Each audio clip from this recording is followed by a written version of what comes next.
samedi 18 mars 2017, quand rien ne vient,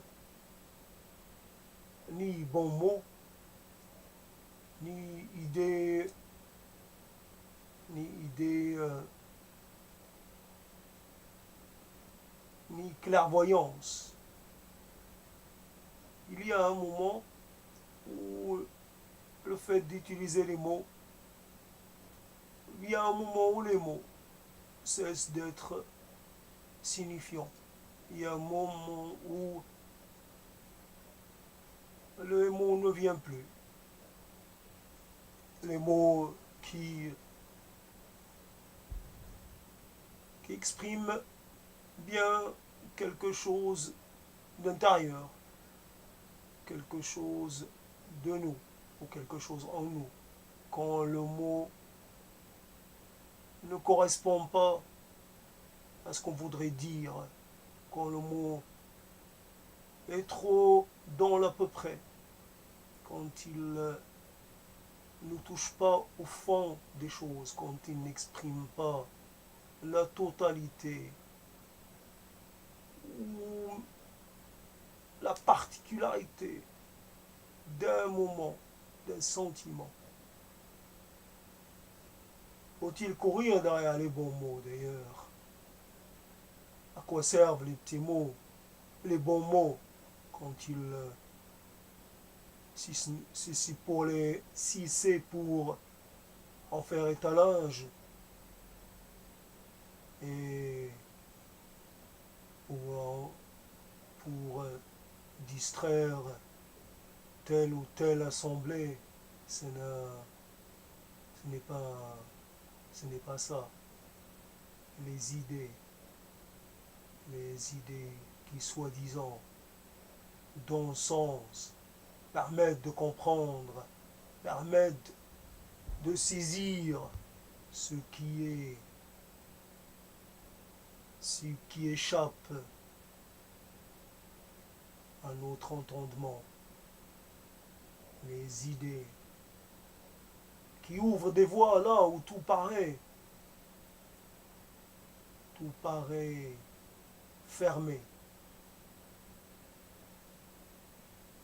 cadenassé.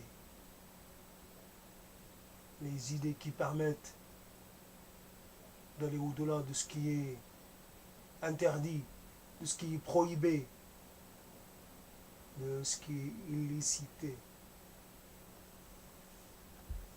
Quand ces mots, quand ces idées ne sont pas là, que faut-il faire? Que faut-il faire? Les bons mots n'ont jamais sauvé personne. La vérité n'est que une approximation, une interprétation. La vérité n'est qu'un faux semblant, n'est qu'un accommodement, qu'un compromis entre plusieurs possibilités.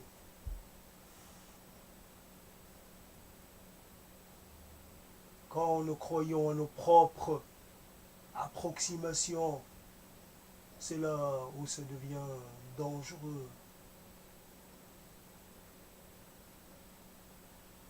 L'idée, le mot, pour parvenir à installer ou à réinstaller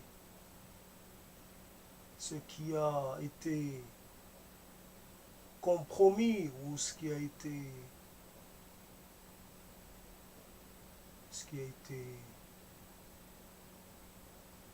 enlevé. Quand les ponts n'existent plus ou quand ils n'ont jamais existé, quand il y a eu qu'une passerelle toute branlante, toute fragile, et que cette même passerelle s'était effondrée. L'autre qu'on a approché de façon tout à fait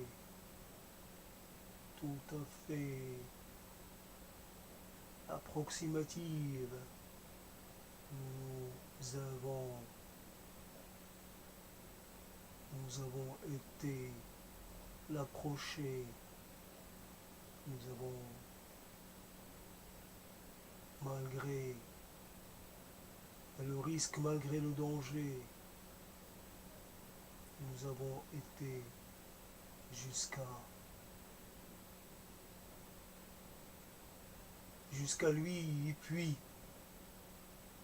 nous avons raté, nous avons tout raté. Les moments quand on croit qu'on a établi quelque chose, arrive le moment où on se rend compte que cette chose n'a existé que dans nos esprits un peu trop naïfs, un peu trop prédisposés à croire, à faire confiance. Nous pensons l'autre proche et il est lointain.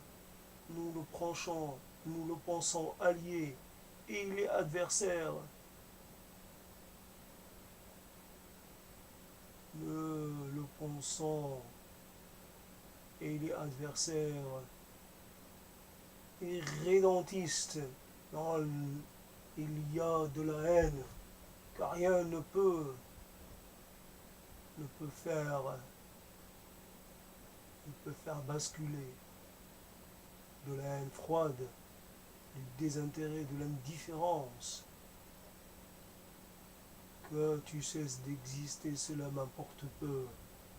Que tu mettes du temps à t'en aller, cela m'importe peu. Que tu agonises pendant des années, cela m'importe peu.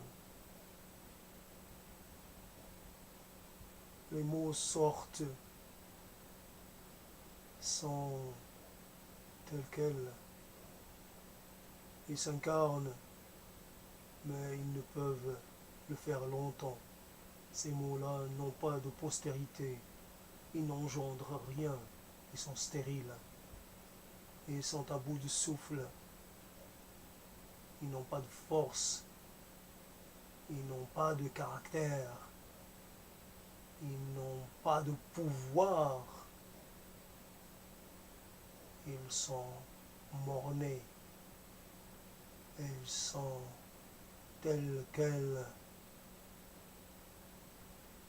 impuissants à changer quoi que ce soit, à réorganiser les choses. Ils ne servent à rien. Tout continue comme toujours. Tout se déroule comme toujours. Aucun mot pour arrêter les assassins, aucun mot pour arrêter les tortionnaires, aucun mot pour éveiller ceux qui ne sont ceux qui n'ont plus aucune compassion pour quiconque. Les mots, finalement, c'est des choses qui perdent de leur substance au fur et à mesure qu'ils naissent. Ils meurent dans l'instant. Ils meurent instantanément. Ils n'ont aucune chance. Ils n'ont aucune chance d'arriver quelque part. Ainsi mes mots se perdent dans ce désert où plus personne ne passe, plus personne ne séjourne. C'est vrai que de temps en temps je vois au lointain quelques silhouettes, mais elle ne s'approche jamais. Elle reste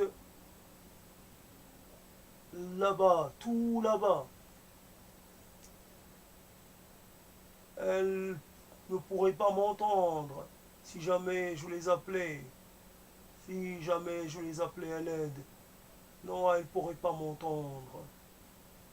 D'ailleurs, mon désert ne les intéresse pas. Mon désert leur fait peur. Moi, ce désert-là, c'est ma réalité. C'est mon lieu de vie. Je ne peux en changer car je connais point d'autres lieux de résidence, point d'autres patries.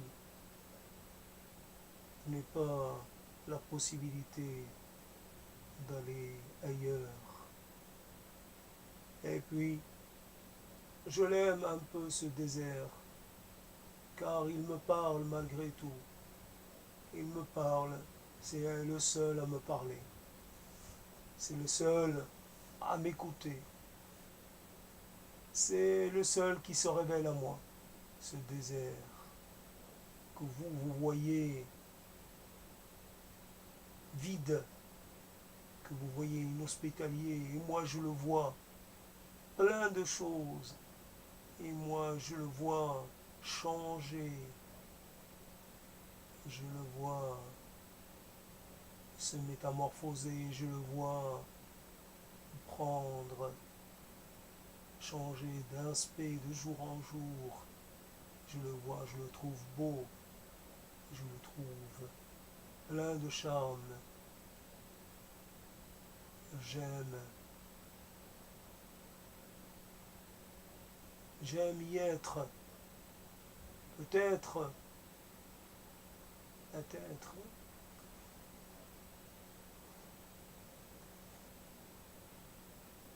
Oui, quand rien ne vient, quand rien ne n'est là pour vous tenir lieu d'interprète, quand aucun mot ne parle pour vous. C'est vrai il y a des fois on sent que peu importe le mot qu'on va dire, cela ne fera rien, ne servira à rien, ne changera rien à notre situation.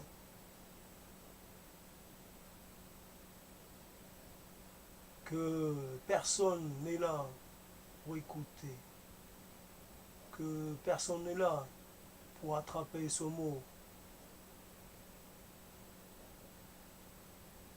attraper au vol, et essayer de voir ce qu'il veut dire, ce qu'il a raconté. Des mots. Derrière les mots, il y a quelqu'un. Derrière cette voix, il y a bien quelqu'un.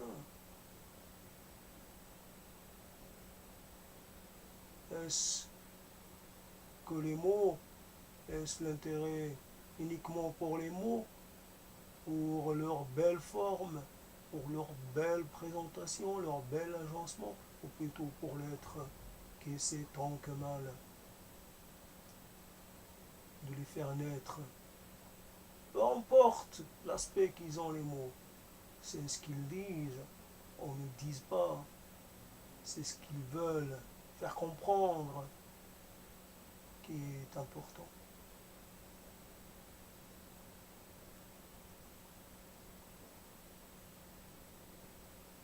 Ainsi nous sommes transportés, déplacés d'un état à un autre. Nous passons d'un état à un autre. Nous ne sommes pas propriétaires de nos états d'âme. Nous ne pouvons pas convoquer la joie comme on veut. Ça ne vient pas comme ça. Un coup, on est traversé par des sentiments qu'on dit tristes. On dit ça, c'est un sentiment triste. C'est un sentiment négatif. Rajoute-t-on. On peut même on essaie de fuir les sentiments tristes. On s'en glorifie point. Pourtant, Ils font partie de nous. Ils ont le droit d'exister. Un sentiment comme ça, oui, il a droit de citer. On peut le sentir exprimer quelque chose. Il dit quelque chose de cette réalité multiple.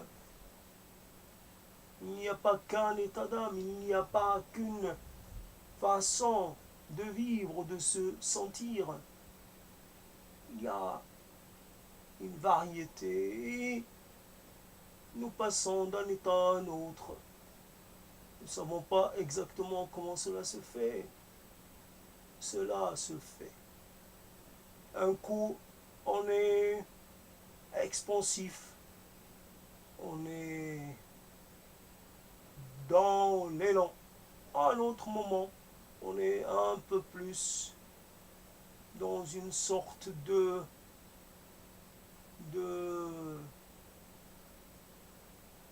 non pas d'enfermement, mais on est on se tient à distance. On se tient à distance, puis on jette un coup d'œil un peu méfiant sur les choses qui passent. Nous ne pouvons pas faire confiance au temps qui passe, car il nous réserve toujours de mauvaises surprises. Il nous laisse nous installer dans une certaine tranquillité et quand nous sommes vraiment assoupis et que nous sommes plus en vigilance, il se rappelle à nous, il nous réveille, en sursaut pour nous dire que les choses impossibles sont devenues possibles, qu'il y a eu une rupture, qu'il y a quelque chose qui s'est cassé, qui s'est brisé. Il y a là de l'irréparable. Il faut prendre cela, il faut en être conscient, il faut faire avec, il faut gérer cela. Comment peut-on gérer ces choses?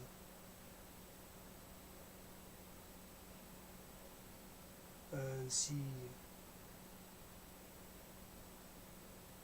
nous allons quelque part. Puisses-tu mourir des millions de fois, toi qui me fais entrevoir des choses, toi qui me fais miroiter une belle vision. Puisses-tu mourir et renaître et mourir des milliards de fois dans la souffrance et dans la douleur, qui m'a fait croire en la sincérité de tes sentiments. Toi l'infidèle, puisses-tu être mis à mort, sacrifié.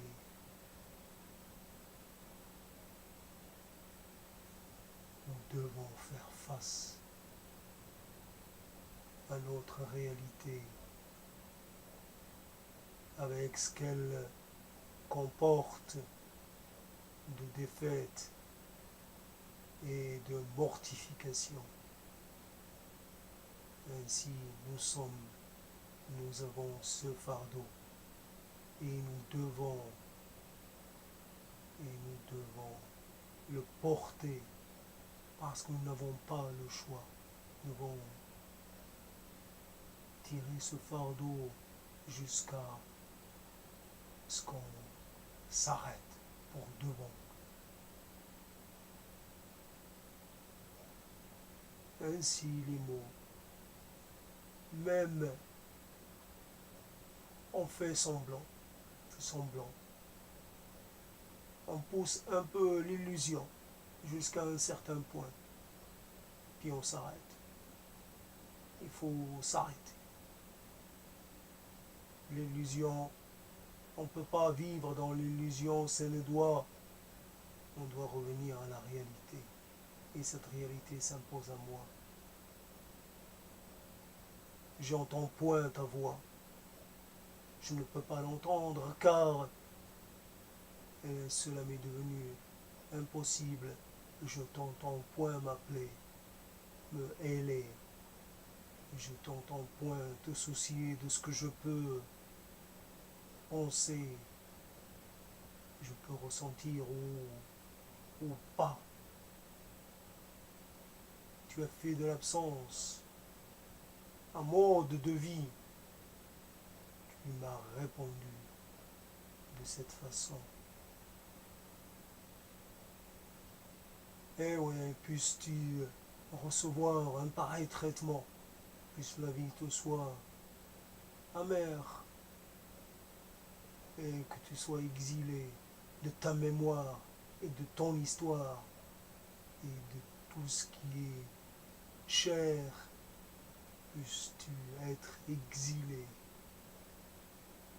hors de toi-même pour expier dans ce monde, avant l'autre, si l'autre existe. J'espère que tu vas payer pour tes mensonges et tes trahisons ici-bas. Ainsi, on règle des comptes avec des absents,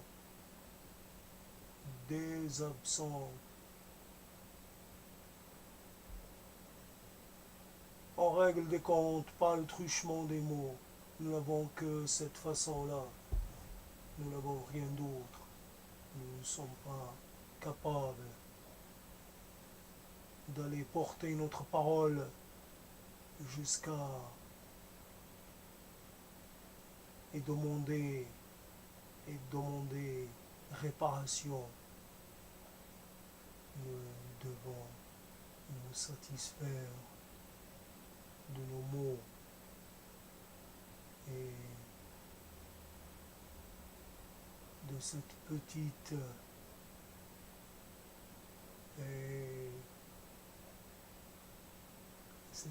chose que nous appelons la déception.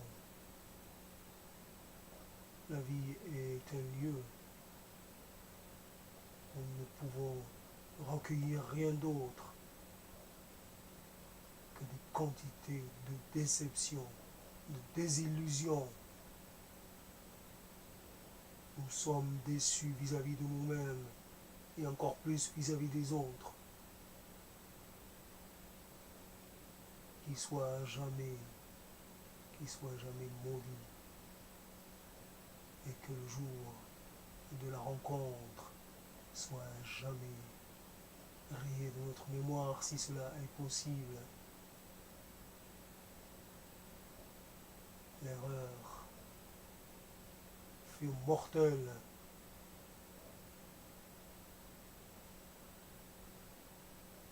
Ainsi, je me suis laissé aller.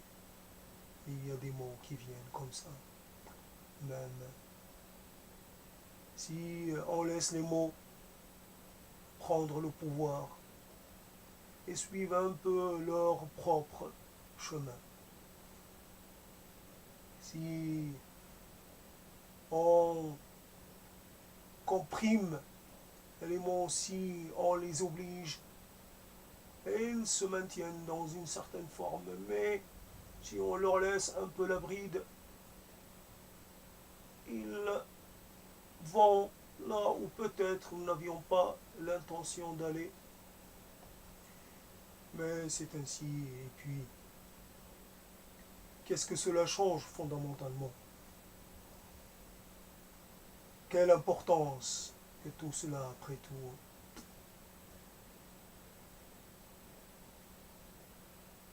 Ainsi, je ne peux pas dire Vidi, Veni, Venci, je ne sais pas, ou alors je ne sais pas dans quel ordre, je ne sais plus. Je ne peux pas dire je suis venu, je me suis battu, j'ai vaincu. Non, je suis venu, j'ai combattu et j'ai été vaincu. Ainsi, pas de victoire à déclarer, aucune conquête, rien. Toutes les batailles furent perdues.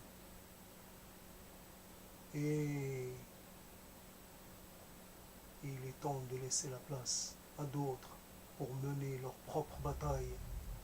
Peut-être auront-ils plus de chance, peut-être seront-ils plus compétents que nous pour mieux s'illustrer, pour mieux exister, pour mieux se défendre.